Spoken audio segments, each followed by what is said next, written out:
الحمد لله رب العالمين وصلى الله على نبينا محمد وعلى آله وصحبه وسلم أما بعد أيها المسلمون الإنسان إذا كسب شيء من حطام الدنيا فزاده ذلك مرتبة عند الخلق. Quand il a acquis quelque chose de ce bas monde, son degré il se lève chez les gens. مثلا إنسان لا يعمل وإنسان يعمل هناك فرق بينهما. Quelqu'un qui travaille, qui a un salaire, l'autre qui ne travaille pas, il y a une différence. رجل عنده دكان ورجل لا يوجد عنده شيء أو ليس عنده شيء فهناك فرق بينهما. Quelqu'un qui a un magasin, l'autre qui n'a rien, il y a une différence. فنقول يزيده ذلك مرتبة عند الخلق. نعم، فتشرئب نفسه إلى التعالي على الناس ولا حول ولا قوة إلا بالله. Certains, le fait qu'il a eu ses acquis, qu'est-ce qu'il va faire?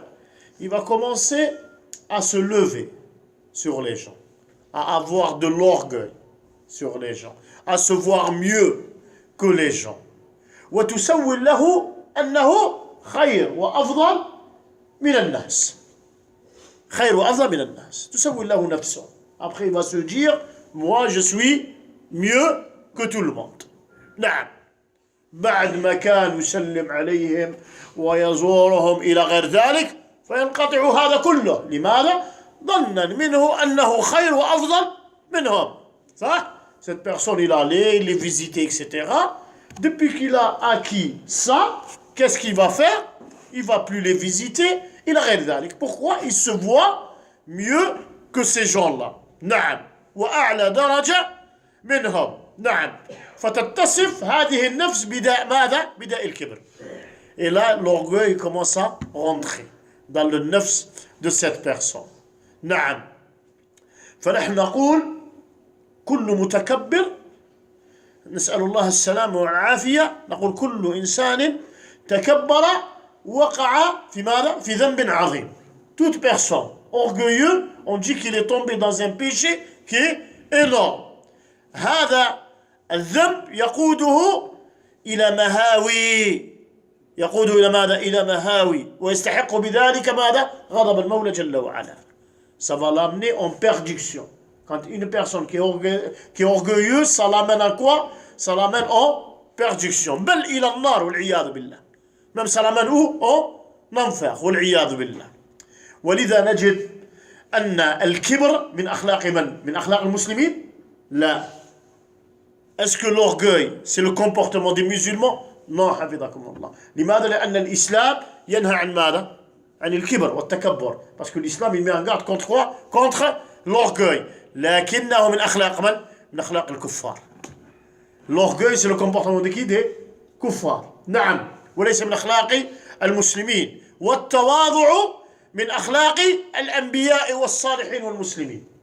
Et la modestie c'est le comportement de qui? Des prophètes, des messagers, les pieux. On va dire c'est le comportement de qui? Des musulmans. والله جل وعلا وصف الكفار بقوله إنهم كانوا إذا قيل لهم لا إله إلا الله ماذا يفعلون؟ يستكبرون. يستكبرون. من؟ الكفار. Les mécréants. L'orgueil les prend. وقال سبحانه وتعالى وقارون وفرعون وهامان ولقد جاءهم موسى بالبينات ماذا فعلوا؟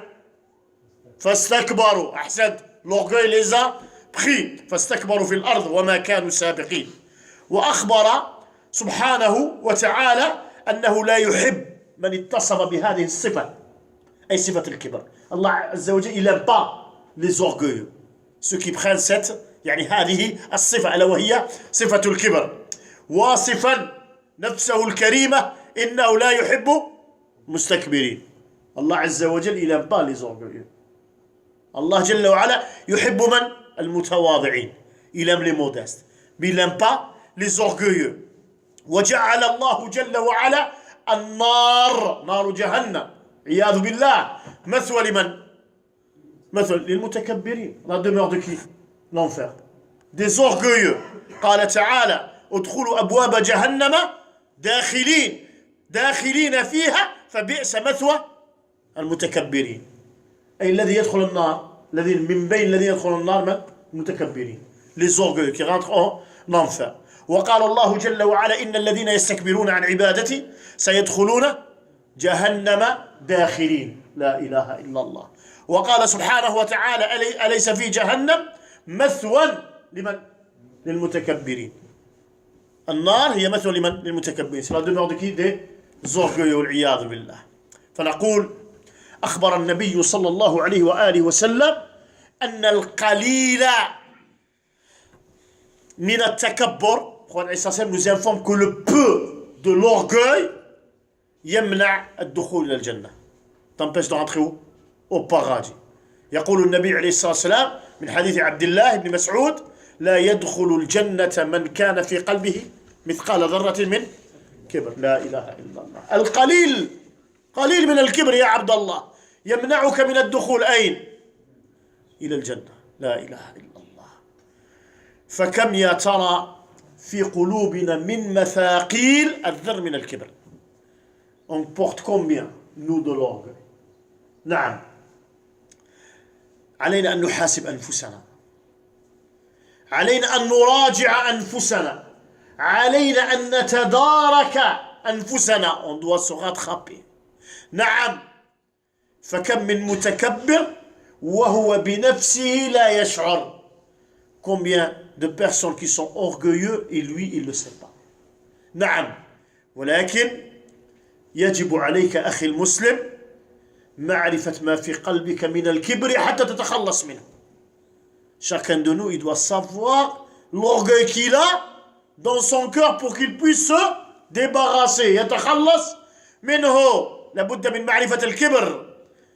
أخرج مسلم في صحيحه من حديث ابن مسعود رضي الله عنه قال: قال رسول الله صلى الله عليه وسلم: الكبر بطر ماذا؟ الحق. L'orgueil يعرف لنا الكبر. Prophète عليه الصلاة والسلام يعرف لنا، il nous définit l'orgueil بطر الحق، أي أنك لا تقبل الحق. Tu n'acceptes pas quoi? La vérité. لا تقبل الحق. وأيضا وغمط الناس. فنقول بطر الحق هو دفعه ورده على قائله. إنسان يأتيك بالحق لا تتقبل منه، لا تأخذه منه. Quelqu'un t'amène la vérité, tu l'acceptes pas de lui. وغمط الناس، إيش هو غمط الناس؟ احتقارهم.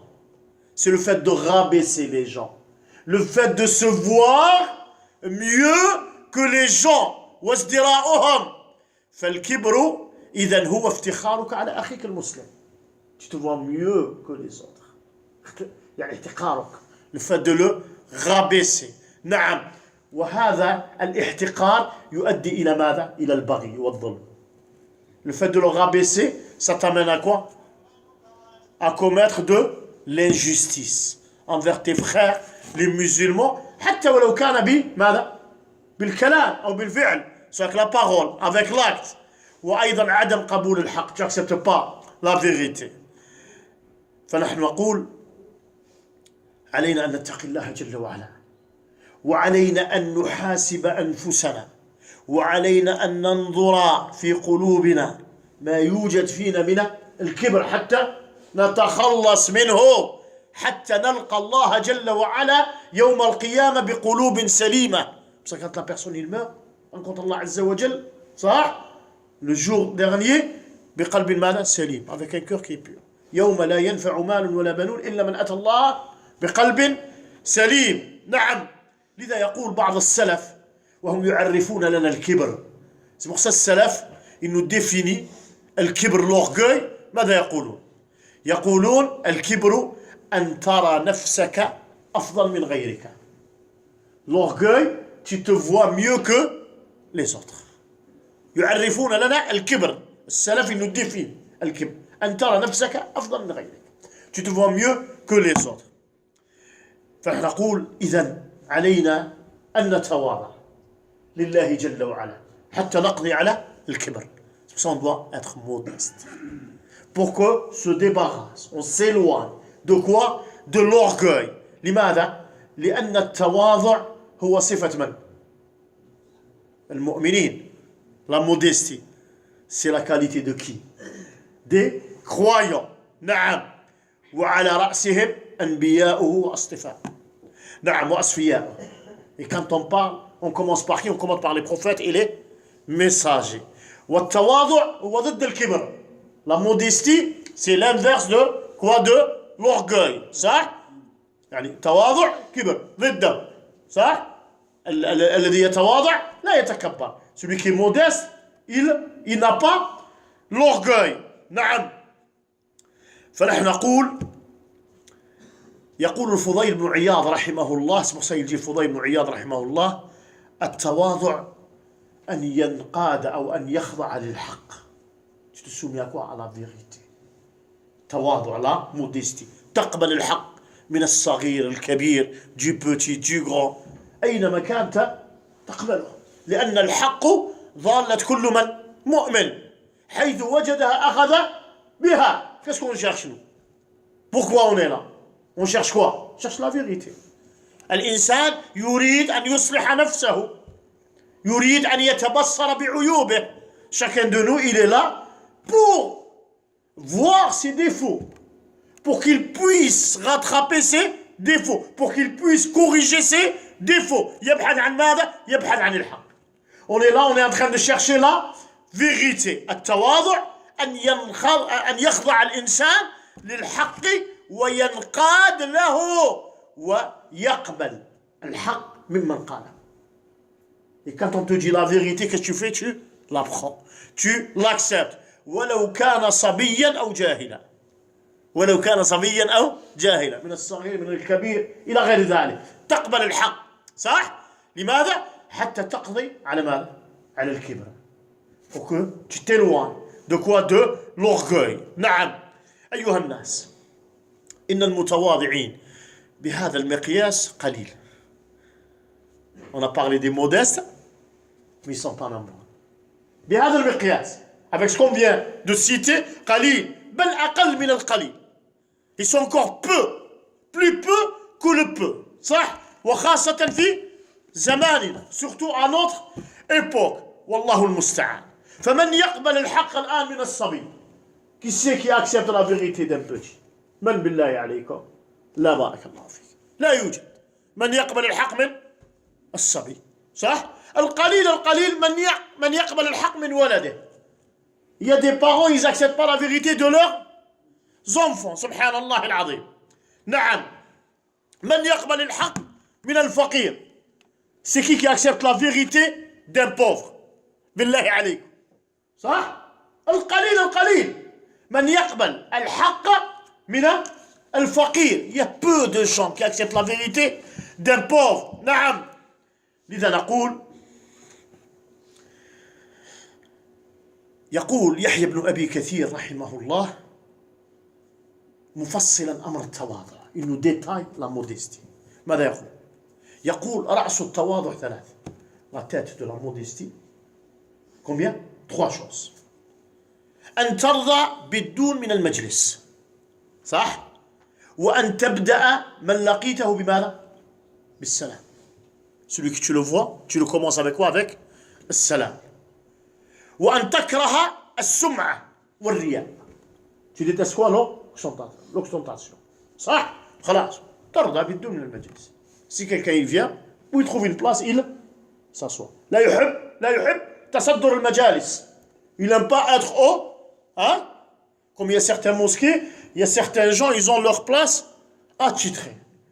Même s'ils viennent en dernier, mais ils sont toujours devant. لا يرضى بمكان آخر. Même il y a dans certains mosquées qu'on connaît, ils ont une chambre spéciale pour eux quand ils viennent. والله الذي لا إله غيره. حتى في صلاة التراويح. Même pendant la prière de tarawih, ils ont une chambre climatisée, etc. Ils viennent. صح؟ هذا جزار وهذا كذا وهذا كذا وهذا كذا إلى غير ذلك. Celui-là c'est un boucher, celui-là c'est un quincaillerie, celui-là etc. etc. أصحاب المال. لا يرضى بمكان غيره. Il n'accepte pas une autre place.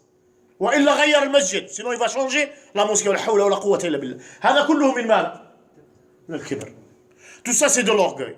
وأن تبدأ من لقيته بسلام. Et quand tu rencontres quelqu'un, tu le commences par السلام. عندنا مشكلة في هذا الباب أم لا؟ عندنا مشكلة. صح؟ عندنا مشكلة وانتشرت، ولا حول ولا قوة إلا بالله. مع العلم أن النبي صلى الله عليه وآله وسلم حثنا النبي عليه الصلاة والسلام حثنا على إلقاء السلام على من نعرف وعلى من لا نعرف. Et pourtant, le prophète sallam nous dit de passer salam sur ceux qu'on connaît et ceux qu'on ne connaît pas. وإلا تصبح ماذا؟ التحية الخاصة. Sinon, on va rentrer dans التحية, يعني le salut, c'est ça? التحية الخاصة. الخاصة, ça veut dire je te connais, je te passe le salam. Je te connais pas, je te passe pas le salam. صح؟ وهذا غلط. هذا غلط. هذا مخالف لماذا؟ للسنة. مخالف لما أمرنا به الله جل وعلا وأمرنا به النبي عليه الصلاة والسلام. أنا en train de contredire la sunna. Et ce qu'il nous a dit Allah subhanahu wa ta'ala. إذن أين هو إفشاء السلام بين المسلمين؟ أين هو؟ أصبحنا لا نجد إلا شحناء، صح؟ وعداوة وكراهية وحقد إلى غير ذلك. Tout ce qu'on voit, تكبر، تعالي، l'orgueil. Même quand tu lui dis salam, يشير بيده، صح ولا مش صح؟ لا حول ولا قوة إلا بالله. وفي بعض الأحيان تسلم عليه ولا يرد عليك. Des fois tu lui passes le salam, mais il te répond même pas. حتى أصبح عند البعض أن الذي يبدأ بالسلام، شوف غربة الدين، مجنون. Chez certains, le fait que tu passes le salam, pour eux tu deviens quoi, hein? Tu es un fou. صح ولا مش صح؟ غربة. بعد يقول السلام عليكم. صح ولا صح؟ مجنون هذا ولا وش بيه؟ اللي فو هذا وش بيه؟ وين باص السلام؟ صح ولا مش صح؟ مع العلم أن الإسلام حثنا على ماذا؟ على إفشاء السلام. Pourtant الإسلام حثنا على إفشاء ماذا؟ السلام. افشوا السلام بينكم.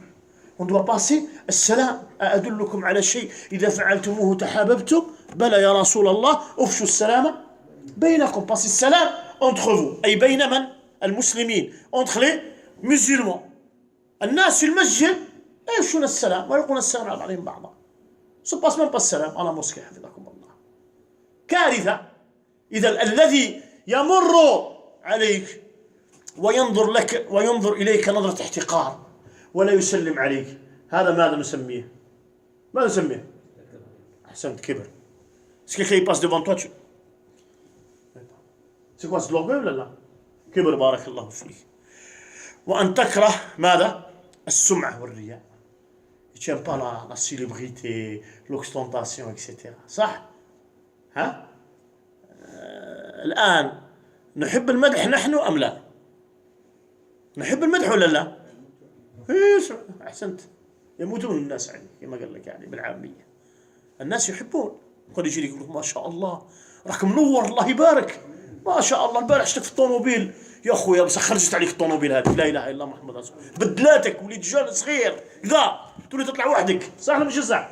تولي تبوم بوحدك، صح ولا مش صح؟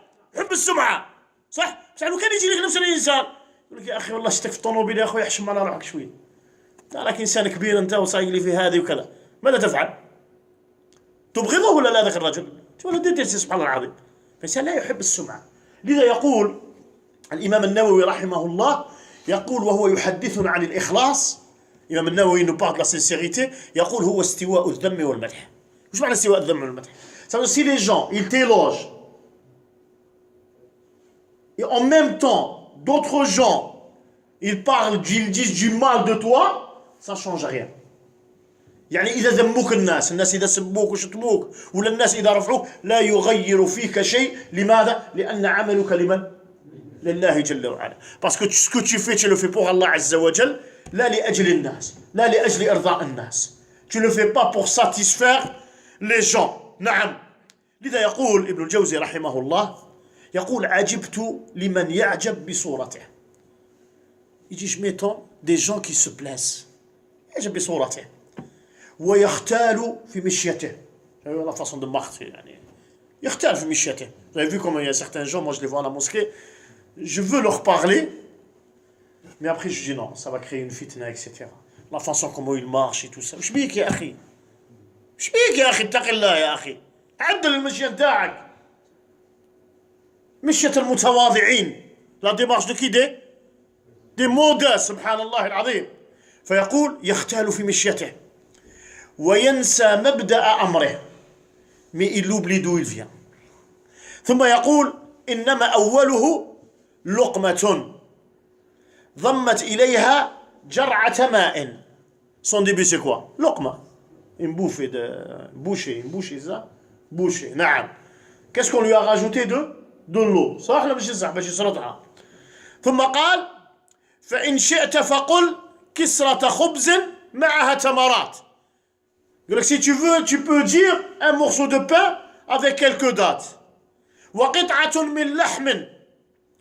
ثم يقول ومذقة من لبن وجرعة من ماء ونحو ذلك. لقمة.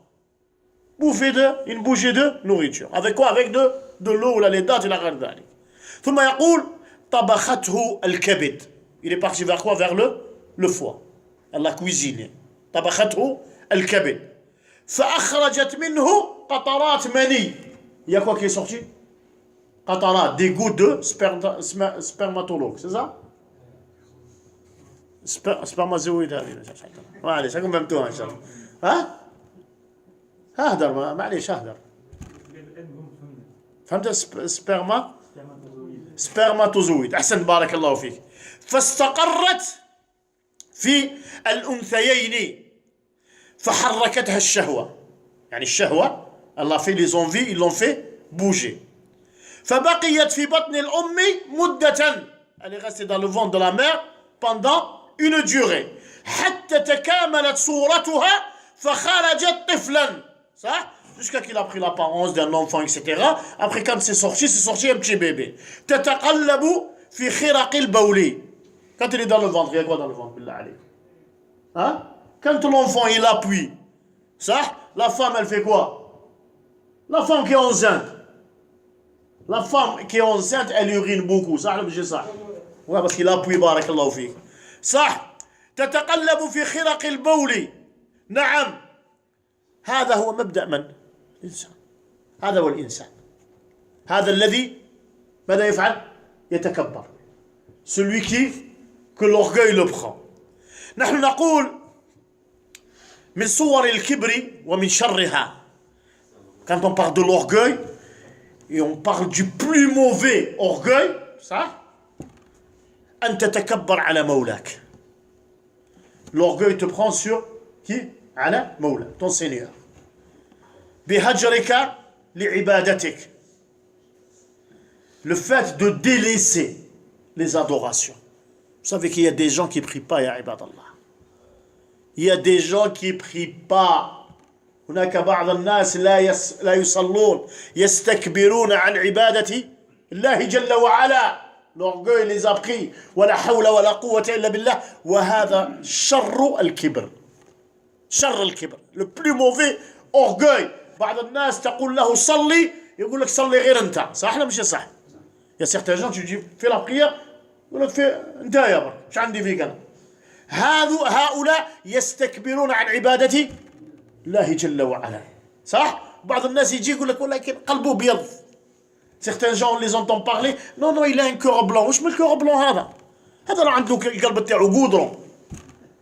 شو من قلبه بيض؟ لو كان قلبه أبيض لركع وسجد ولم يستكبر على عبادة الله جل وعلا.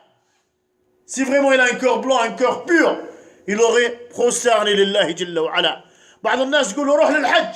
Vas-y au pèlerinage. يقول لك روح غير أنت. صح ولا مش صح؟ يقول لك vas-y que toi. Qu'est-ce que tu viens me parler du pèlerinage? هذا استكبار عن عبادة الله. نعم استكبار عن عبادة الله إذا كان يستطيع الحج. Si cette personne il peut accomplir le pèlerinage, ça veut dire il a la santé, il a quoi de l'argent. نعم. وكم أكثرهم من له المال والصحة ويرفض أن يؤدي هذا الركن العظيم من أركان الإسلام. Il y a certains gens qui ont tout, mais ils se refusent d'accomplir ce pilier important de l'islam. نعم. فكيف تتكبر على مولاك وهو خلقك. Comment l'orgueil te prend على مولاك. Et c'est lui qui t'a créé. وهو الذي رزقك. C'est lui qui te donne la subsistance. وهو الذي سترك. Et celui qui te dévoile pas. وهيأ لك أسباب العبادة والسعادة وصرف عنك كل مكروه. Il a éloigné de toi toute chose qui est mauvaise, que tu n'aimes pas. اتصلت امرأة هذا يوم أمس زوجها تجاوز 60 ولا يصلي. Il a dépassé la soixantaine mais il ne fait pas la prière. لا يصلي. هي المرأة تريد أن تفارقه. Elle voulait le quitter. قلت لها خلاص لا كاش مشكل. قلت لها فوتيه لي في التليفون إن شاء الله وأتحدث معه. لا باس لو مو تليفون في الهاتف وأتكلم معه. يتكلم معه. قالوا السلام عليكم. السلام ورحمة الله وبركاته. أنا إمام وكذا. تقول الحاج وش رايك لاباس طيب الحمد لله. يا أخي قلت له ما تصليش الحاج. بكون تشوف با لا بخير. ما نصليش. في با لا بخير. شو سبحان الله العظيم.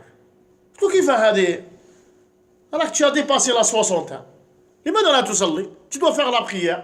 ألا تستحي من نفسك؟ Tu dois avoir honte etc. خلاص. قال لي ما نصليش ما عنديش الوقت. J'ai pas le temps. هي قلت له سبحان الله 60 ans كاملة ما عندكش الوقت. 60 ans tu n'as pas eu le temps. قال لي ما عنديش الوقت. هكذا. على كل حال كل واحد يدير. قلت له خلاص تخليني نهدر؟ بارك الله فيك. قال لي نعم. قال لي خلاص لا اسمع. قلت له اسمع جوست باغلي ان بو ابخي دبر راسك روح. قلت له يا الحاج قلت له الآن أنت مقبل على من؟ ما على من؟ على ربك جل وعلا. فالله عز وجل مقبل. لأن بعض الناس ينسى أنه كبير في السن. شوف 60 طون في عمره 60 سنة الجلود طايحين له وأوهم نفسه أنه شاب. Il essaie de se convaincre qu'il est jeune. Il se regarde sur le miroir هكذا يحسب روحه بلي راهو بلي ميسكل وكذا وهي كل شيء طايح. صح ولا ماشي صح؟ صح ولا ماشي صح؟ ما يجي يرقد حتى بالسيف، ما يجي ينوض حتى بالسيف، الرقاد بالسيف والنظام بالسيف. يسوغيفي بالسيف كذلك يعني الرقاد.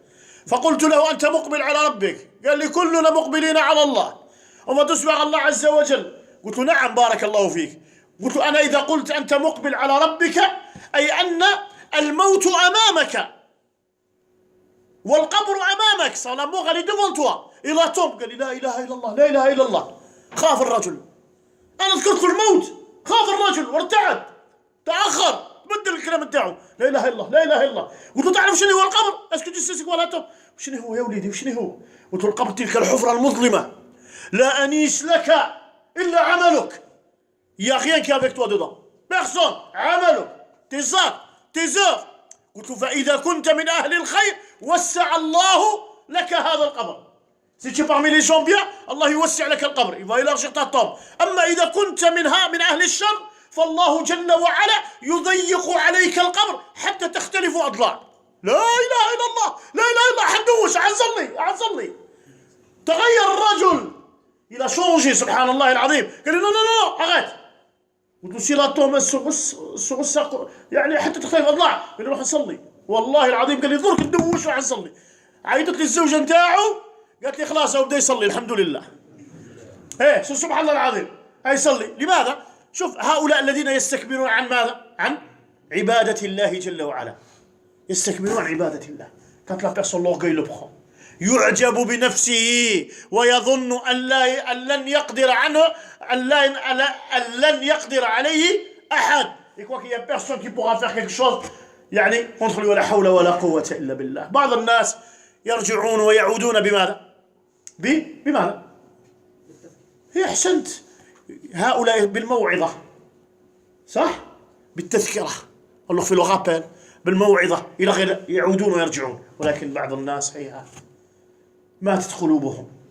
Il y a des gens ils ont le cœur qui est dur ولا حول ولا قوة إلا بالله. ils ont le cœur qui est mort ولا حول ولا قوة إلا بالله. إذا كيف تتكبر على مولاك يا عبد الله ولا تسجد لله رب العالمين ولا تركع لله رب العالمين ولا تدعو ربك جل وعلا. هو الذي خلقك وهو الذي رزقك وهو الذي سترك وهو الذي هيأ لك أسباب السعادة. هذه السعادة التي نعيشها من الذي هيأ لنا الأسباب؟ هو الله جل وعلا. Rien que cette rencontre là ça c'est un énorme bienfait. parmi les bienfaits d'Allah Azza wa Jal, أننا نسمع ماذا؟ كلام الله جل وعلا وكلام النبي عليه الصلاة والسلام، أننا نتدارس ونتذاكر فيما بيننا. On est là en train de faire le rappel entre nous. هذا فضل من الله جل وعلا. فيه الآلاف يا عباد الله الآن يشربون الخمر. Pendant que vous êtes là, il y a des milliers qui sont en train de boire de l'alcool في الحانات حفظكم الله.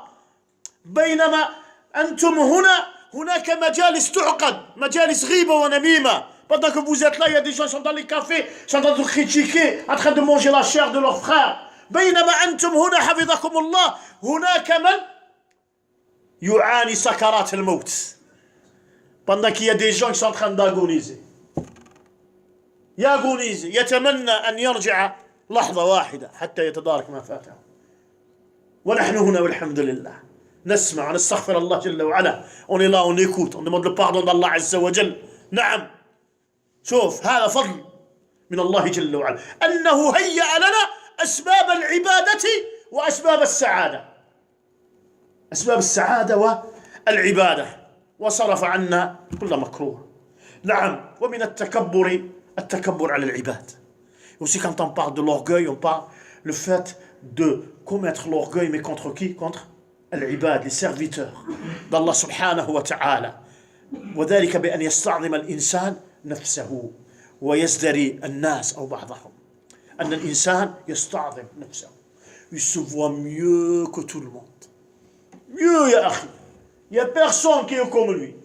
سواء بمال أو صحة أو جاه. Soit parce qu'il a de l'argent, soit il a la santé, ça, soit c'est quelqu'un qui a des connaissances, ou il a un poste qui est important. ولا حول ولا قوة إلا بالله. نعم. من أراد التواضع عليه أن يعرف قدر نفسه. Tu dois savoir qui tu es si tu veux être modeste. نعم. لا يتواضع العبد حتى يعرف قدر نفسه. On ne devient pas modeste si on ne sait pas qui on est. فنحن نقول يقول أبو يزيد رحمه الله تعالى ما دام العبد يظن أن في الخلق من هو شر منه فهو متكبر. Abu Yazid il dit tant que tu te mets dans ta tête qu'il y a parmi les gens plus mauvais que toi, il dit tu es un orgueil. صح. فقيل له فمتى يكون متواضعا. Dans ce cas-là, quand est-ce il devient modeste. قال إذا لم يرى نفسه لنفسه مقاما ولا حال. أي أنه دائما يرى نفسه أين؟ أدنى الناس. أدنى الناس حتى يكون ماذا؟ متواضع. أي لا يعجب بنفسه. لا يعجب بنفسه. لا يعجب بنفسه يعني يسبلي با. لأن بعض الناس أعجبوا بأنفسهم. صح لا يسبلز ولا لا؟ يعجب بنفسه. صح؟ حتى لما يتكلم معك يتكلم معك بطريقة أنه يعني يبين لك أنه أفضل وخير منه. أنت لا تكلمني. Donc tu me parles pas toi. Mais qui tu es pour que tu me parles toi? في ناس هكذا ولا ما في؟ في بارك الله فيك. أنا وأنا وأنا وأنا وأنا. تسمع إلا كلمة أنا. مو لا حول ولا قوة إلا بالله. نعم. فنحن نقول بعض الناس لا يزورون مثلا كيف يعرف الإنسان أنه وقع في التكبر. Comment il sait la personne qu'il est tombé dans l'orgueil. تفضل نفتح المجال إن شاء الله. كيف يعرف الإنسان أنه وقع في التكبر. Il est tombé dans l'orgueil.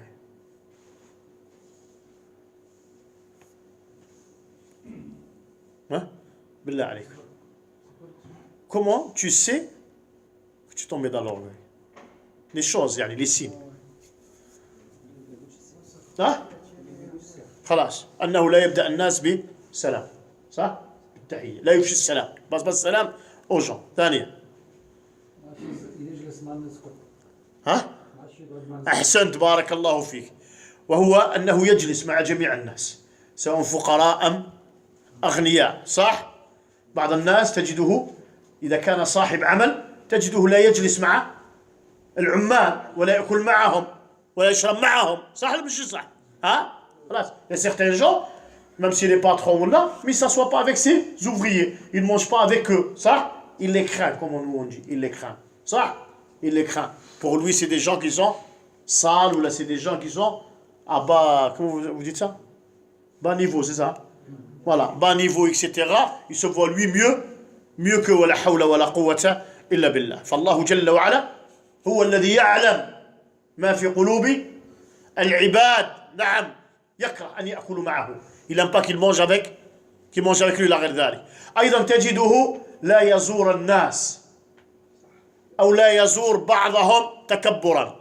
Il y a certains gens, ils ne visitent pas les gens, ou sinon ils ne visitent pas quelques-uns, mais par orgueil. تكبرا. أنا أقول لكم صراحة اسمع مني هذه. يعني حال الناس أين وصل. والله الذي لا إله غيره. كنت في مسجد لا أريد أن أذكر الاسم. On était dans une mosquée, on n'est pas là pour citer le nom. في هذا المسجد كان هناك رجل غني. Il y avait un homme qui était riche. يتردد على هذا المسجد. C'est lui qui, يعني cette personne est tout le temps dans cette mosquée. وهذا الرجل كان يبغضني. Cette personne, il ne m'aimait pas. لماذا يبغضني؟ أقول لكم لماذا. لأن هذا الرجل جعل لنفسه مكانا في المسجد. صح؟ يعني il s'est fait une place dans la mosquée. Ça, au début, durant Barakallahu Fik, même on lui a brodé un coussin spécial. Quand il vient, il s'assoit. Ça veut dire que quand il s'assoit, tout le monde le voit. Et le coussin, il était bien brodé, il a regardé comme هكذا يعني أحسن من هذا. ولا كيما هكذا بارك الله فيك. تبرودي أحسن من هذا بارك الله فيك. فأنا طلبت من المسؤولين صح أن يتركوا هذا كله وأن يأخذوا منه هذا يعني الذي صنعه إلى غير ذلك. صح؟ ومرة قلت له إذا دخلت إلى المسجد تصلي حيث وجدت المكان. Tu fais la prière où tu trouves يعني où tu trouves l'endroit. بارك الله فيك. فأصبح الرجل يبغضني. Cette personne depuis ce jour-là il me déteste. أنا لا أبالي به. أنا يعني عملي لله جل وعلا. أنا ما أجيش إلا أنا بشر فلان يحبني ولا كذا. لا نحن نعظ الناس وكذا. من أحبنا صح؟ فهذا خير وتوفيق من الله جل وعلا. لكن من أبغضنا من أجل الحق فهذا لا نبالي به. Mais celui qui nous déteste pour la vérité, pour ce qu'on dit comme vérité, هذا لا أبالي به ولا ألقي له وزنا. بارك الله فيك. عملي لله جل وعلا. خلاص. هذا الإنسان كان كلما مرض à chaque fois qu'il tombait malade والله الذي لا إله غيره. المسجد هذا المسجد هذا موجود في حي. Cette mosquée se trouvait dans un quartier موجود في حي. صح؟ أنتم تعلمون مسجد الحي يعني صلاة المغرب والعشاء وكذا فيه يعني ناس يصلون. صح؟ كثر. Il y a beaucoup de gens qui font la prière صلاة المغرب والعشاء وكذا إلى غير ذلك. المسجد يكون فارغ. المغرب والعشاء وكذا. أين كنتم؟ قالوا كنا عند فلان. نزوره أين؟ في المستشفى. كنا عند فلان. On le visitait يعني à l'hôpital. مرة توفي واحد من جماعتهم. Une fois, il y avait un qui est mort parmi هذه الجماعة, parmi ce groupe-là. لكنه المسكين كان فقيرا. Mais cette personne, il était pauvre. أنا قمت في صلاة العشاء قلت لهم غدا بإذن الله جل وعلا على الساعة الفلانية نلتقي في سان بيير حتى نغسل الأخ الفلاني ونصلي عليه بارك الله فيكم. قالوا خلاص ما في مشكلة. فذهبت. Ça veut dire que je leur ai dit demain à telle heure etc. on va laver notre frère et on va faire la prière sur lui. فعندما quand je suis parti pour le laver, personne. Quand je suis sorti pour prier sur la personne, personne. On a commencé à chercher les gens à l'extérieur pour qu'ils viennent, pour qu'ils prient sur cette personne. وكان أهل المسجد أولى به. أولى به. هذا ميت يا عباد الله. ميت. مات يا عباد الله. كان يصلي معكم. لماذا؟ لأنه فقير. Il est mort سبحان الله العظيم. Parce qu'il est pauvre. لم يجد من يصلي عليه ولا حول ولا قوة إلا بالله. مش كارثة هذه. هذا مرض زاره كل أهل المسجد أو يعني أغلبهم. La plupart ils sont partis faire la prière, le visiter. هذا مات لم يصلي عليه ولا واحد. Celui-là il est mort, il n'y a personne qui a fait la prière sur lui. شوف المصيبة. فاحنا نقول إنسان إذا كان لا يزور الناس أو لا يزور بعضهم لأنهم فقراء، لأنهم هذا ماذا يعتبر؟ كبر ولا مش كبر؟ سي دو لورغوي ولا حول ولا قوة إلا بالله. لا تبع نفسك يا عبد الله، لا تبع نفسك يا عبد الله، اتق الله جل وعلا. شوف أين وصلنا حفظكم الله، انظروا إلى أين وصلنا، الدرجة التي وصلنا إليها ولا حول ولا قوة إلا بالله. نعم. وأيضا تجد المتكبر دائما يذكر ماذا؟ أمواله. toujours il cite quoi? Sa richesse. يذكر أمواله وتجارته تكبرا ومباهاة.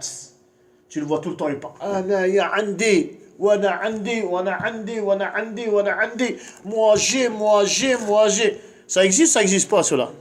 بعض الناس يكسروا لك راسك من اللي يجي وأنا عندي يا أخوي. ها روح وعندك وأنا وش عندي لك أنا. سبحان الله العظيم. ايوه احنا نقسم معاك انا ولا عندك لا يتباهى. اعلم ان هناك ماذا؟ فقراء. اذا كان عندك فتصدق. si tu en as, qu'est-ce que tu fais الصدقة يا عبد الله. تصدق يا عبد الله واتق الله رب العالمين. إلى عند الله سبحانه وتعالى لا يتباهى حفظكم الله. نعم. فنقول الناصح لنفسه هو من عرف نفسه قدرها. الناصح celui qui accepte le bon conseil pour lui-même, celui qui sait où elle est, sa place. وألزمها طريق المصطفى صلى الله عليه وآله وسلم. Il fait qu'elle suit le chemin de qui? Du prophète عليه الصلاة والسلام، إمام المتواضعين. نعم. فنقول شحال باقي الوقت؟ عييت صراحة.